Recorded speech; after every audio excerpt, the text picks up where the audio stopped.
नमस्ते दोस्तों, चलिए आज बात करते हैं एक ऐसे टॉपिक के बारे में जिसके बारे में आप सभी लोग इंटरेस्टेड जरूर होंगे और वो टॉपिक है हेल्थ इंश्योरेंस। गवर्नमेंट का भी इसमें काफ़ी पुश है। उन्होंने अभी रिसेंटली जीएसटी भी इस पर घटा के 0% कर दी है। तो चलिए आज बात करेंगे ऐसे इसी टॉपिक के बारे में, क्योंकि इसके बारे में किसी को कोई क्लियरिटी नहीं है। लोग कन्फ्यूज़ हैं, लेना चाहिए कि नहीं लेना चाहिए, लेना चाहिए तो क्या देखना चाहिए, कैसे लेना चाहिए, एट्सेट्रा एट्सेट्रा। चलिए बात करते हैं पहले चीज़ के बारे में कि हमें हेल्थ इंश्योरेंस लेना ही क्यों चाहिए।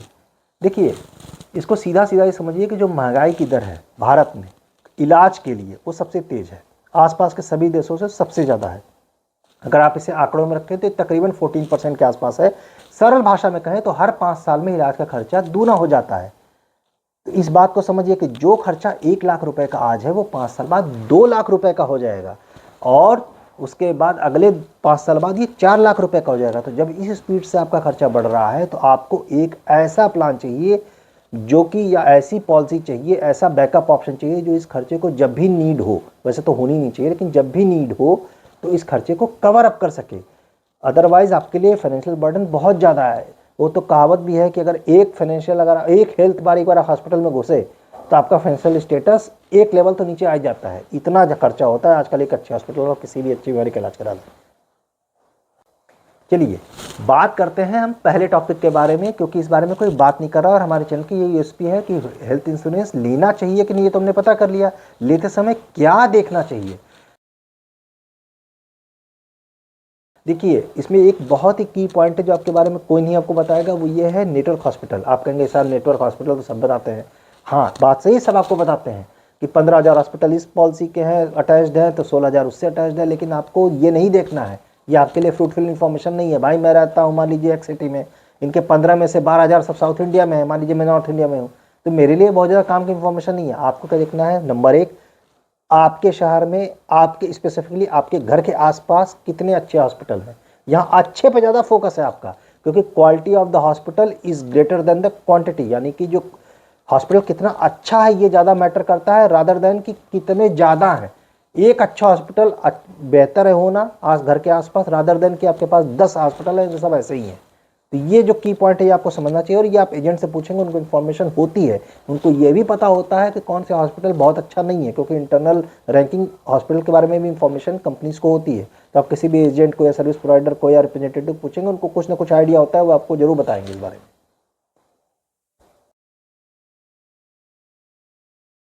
चलिए बात करते हैं दूसरे पॉइंट के बारे में, और दूसरा पॉइंट है रिस्टोरेशन। अब देखिए रिस्टोरेशन सबको पता है, सारे लोगों ने बता भी रखा है। जो नहीं बताया है वो है पार्शियल या फुल। आपको ये डिफरेंस पता होना चाहिए क्योंकि ये बहुत मैटर करता है। देखिए आपको पहले तो मैं आपको वाज़ेह तौर बता दूं कि आपको पार्शियल रिस्टोरेशन वाली पॉलिसी लेनी है, और अनलिमिटेड आप ऐड करवा लीजिएगा, अगर नहीं है तो एड ऑन के थ्रू मिल जाता है वो करा लीजिएगा। बट पार्शियल क्या होता है मैं आपको समझा देता हूँ। देखिए फुल का मतलब होता है जब तक आपका मेन सम इंश्योर्ड जो भी मेन पॉलिसी अमाउंट है वो खत्म नहीं होगा तब तक वापस से रिस्टोर नहीं होगी, पूरा का पूरा खत्म होना चाहिए। दूसरा, जब तक आप पार्शियल में जब तक आपका आधा भी अगर खत्म हो जाता है तब भी आपका रिस्टोर हो जाएगा, उसके लिए पूरा खत्म होना जरूरी नहीं है। अब आप इस सिनारियो देखिए, मान लीजिए आपका पहला क्लेम आया 8 लाख रुपए का, आपकी पॉलिसी में से 10 लाख रुपए की है, उसमें से पूरा पूरा पे हो जाएगा, 2 लाख रुपए भी बचे हुए हैं।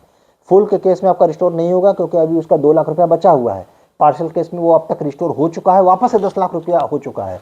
तो जब भी आप दोबारा से अगर मान लीजिए आपका कोई क्लेम आया, लेट से 5 लाख रुपए का क्लेम आ गया, तो फुल के केस में 2 ही लाख रुपया बचा हुआ है, आप 2 लाख रुपया मिलेगा, लेकिन 3 लाख रुपया आपको अपनी जेब से लगाना है। पार्शियल के रिस्टोरेशन के क्लेम में आपका पूरा पूरा पैसा रिफंड हो जाएगा, क्योंकि ऑलरेडी वो 10 लाख वापस से रिस्टोर हो चुका है। ये अंतर बहुत नुआंस है और बहुत से लोग इसमें फंस जाते हैं, ये आपको ध्यान रखना है। अरे देवा, ये गड़बड़ है बाबा। चलिए अब तक आप वीडियो में बने हुए हैं तो अब आपका समय है एक बोनस टिप का। बोनस टिप बहुत ही आसान सी है कि कौन सी कंपनी चूज करें। देखिए इसमें कोई कंपनी का नाम लेने की जरूरत नहीं है, मैं आपको सीधा बता दे रहा हूँ। अगर एक इंश्योरेंस रेगुलेटर हमारे यहाँ वो हर साल रिपोर्ट पब्लिश करता है, उसको भी आपको देखने की जरूरत नहीं है, उसमें बहुत सारा डेटा है, क्यों अपना दिमाग खपाना। यार टॉप की 5 कंपनी या 5 की टॉप की 10 कंपनी, वो इस साल भी टॉप वही 10 थी, पिछले साल भी वही 10 थी, उसके पिछले साल वही 10 थी, यानी मोटा मोटा समझिए वही घूम फिर के वही 10 कंपनी है जो हर साल उसी में आती हैं। कभी कोई फर्स्ट पे आता है, वो सेकंड पे आती है, अगले साल थर्ड पे आती है, फिर फर्स्ट पे आती है, यही हो रहा है। तो आप मान के चलिए कि इनमें से कोई भी आप कंपनी चूज कर लें, दे आर ऑल रिलायबल, सब अच्छी हैं, कोई दिक्कत नहीं है। प्रॉब्लम क्या है, हमेशा देते समय जब भी आप इंफॉर्मेशन अपनी दे रहे हैं कंपनी को, तो उसमें हमेशा प्री एग्जिस्टिंग डिजीज जरूर बताएं, क्योंकि वरना 90% लोग के मैंने जो ऑब्जर्व किए हैं जो क्लेम फंसते हैं वो इसकी वजह से होते हैं। तो ये एक बोनस टिप है। बाकी कंपनी चूज करने में बहुत ज़्यादा दिमाग नहीं लगाना है। जो भी आप नाम अगर आपने सुन रखा है और अपने 4-5 दोस्तों के मुंह से पता कीजिए, जो आपको कॉमन नाम लिखे वो लगता है कि वो ठीक ही ठाक होगी, उससे ले लीजिए, कोई दिक्कत नहीं है। अब बात करते हैं लास्ट एंड फाइनल पॉइंट की, वो है सम इंश्योर्ड।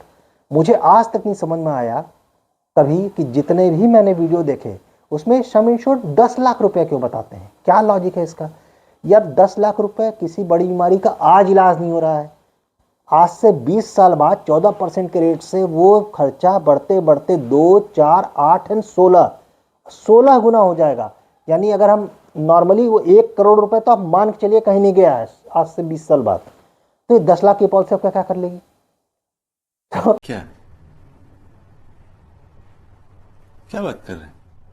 कहने का मतलब ये है कि पॉलिसी हमेशा ज़्यादा सम इंश्योर्ड की लीजिए। मैं पर्सनली टॉपअप के या सुपर टॉपअप के फर्म में नहीं हूँ, क्योंकि उसके 2 प्रॉब्लम है। एक, कॉम्प्लेक्सिटी ज़्यादा होती है, even if you are taking from the same company, उसमें कॉम्प्लेक्सिटी रहती है। दूसरे, सुपर टॉपअप या टॉपअप एक कभी भी कंपनी रिवोक कर सकती है, उसमें प्लान में चाहिए, लेकिन बेस पॉलिसी नहीं कंपनी हटाती जल्दी, क्योंकि वो उनका प्राइमरी प्लान होता है, उसमें जल्दी छेड़खानी नहीं होती है।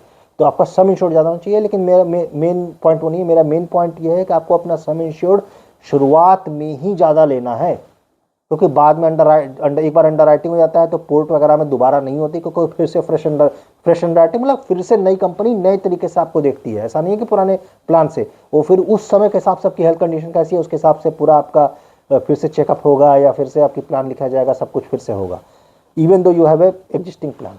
सो आप शुरू में ही ज़्यादा पैसे का ले लीजिए। और आपको याद रखिए, ऐसा नहीं है कि आपको अगर 25,000 रुपये में 10 लाख का प्लान मिल रहा, 10 लाख का प्लान मिल रहा है तो आपको 50 लाख का प्लान लेने के लिए इसका 25,000 रुपये का 5 गुना करना है। नहीं, 25,000 का 2 गुना, यानी करीब, या 1.5 गुना में ही, 1.5 गुने में आपको 4 से 5 गुना एक्स्ट्रा प्रीमियम मिल जाता है। तो ऐसा नहीं है कि प्रीमियम उस हिसाब से बढ़ता है, प्रीमियम कम ही हिसाब से बढ़ता है, लेकिन आप ज़्यादा का प्लान लीजिए, क्योंकि जब ये जरूरत पड़ेगी आज से जितने समय सालों बाद, 10 साल बाद, 20 सालों बाद, उस समय जो क्योंकि जनरली क्या होता है कि मेडिकल इंश्योरेंस में लोग इलाज किसी बीमारी कराते हैं, बड़ी बड़ी बीमारियां जिनका नाम आप जानते हैं, वो बड़ी बड़ी सारी बीमारियां, जब उनका इलाज आज 10 लाख 15 लाख से कम में नहीं है, तो तब तो 50 लाख कहीं नहीं गए, किसी भी हॉस्पिटल में कहीं देख लीजिए इंडिया में आज से 10-15 साल बाद। तो आपका 10 लाख का प्लान तो वैसे भी कुछ नहीं होने वाला है उससे। तो आप प्लान हमेशा बढ़ा लीजिए। ये एक ऐसी टिप है जो कोई नहीं बताएगा आपको, मैं स्पष्ट बता रहा हूँ। हमेशा सम इंश्योर्ड ज़्यादा रखिए। अगर फैमिली फ्लोटर है तो और भी ज़्यादा रखिए। आपके 2-3 लोग हैं आपके परिवार में, 3 से 4 लोग एटलीस्ट होते हैं, तो ये बहुत ही मेजर पॉइंट है जो आपको कंसीडर करना चाहिए। मैं ये राय नहीं दूंगा कि आप इतना रखिए उतना रखिए, लेकिन आपको ज़्यादा रखना चाहिए। कितना ज़्यादा? 25 से नीचे तो नहीं रखना चाहिए, अब उसके ऊपर जितना रखें उतना अच्छा है। तो ये एक फाइनल पॉइंट है जो मैं आपको कहना चाहता हूँ। बाकी कोई भी कंपनी ले लीजिए, रूम रेंट कैपिंग, ये इंटरनल कैपिंग, ये प्री हॉस्पिटल, ये सब लोगों ने घिस दिया है बोल बोल के, तो सब इस पर डिस्कस करने का कोई फ़ायदा नहीं है। हमारे चैनल की यूएसपी है कि हम वही बताते हैं जो और कोई नहीं बता रहा है। अगर आप तक आप चैनल बने हुए हैं, इसका मतलब है कि आप इंटरेस्टेड हैं मेडिकल इंश्योरेंस और हेल्थ इंश्योरेंस के बारे में जानने के लिए। तो मैं आपसे रिक्वेस्ट करता हूँ चैनल को सब्सक्राइब कर लीजिए, लाइक कर दीजिए, अपने वैल्यूएबल कमेंट जरूर दीजिएगा, जिससे हमें भी मोटिवेशन मिले। तब तक के लिए signing off for now, take care, bye.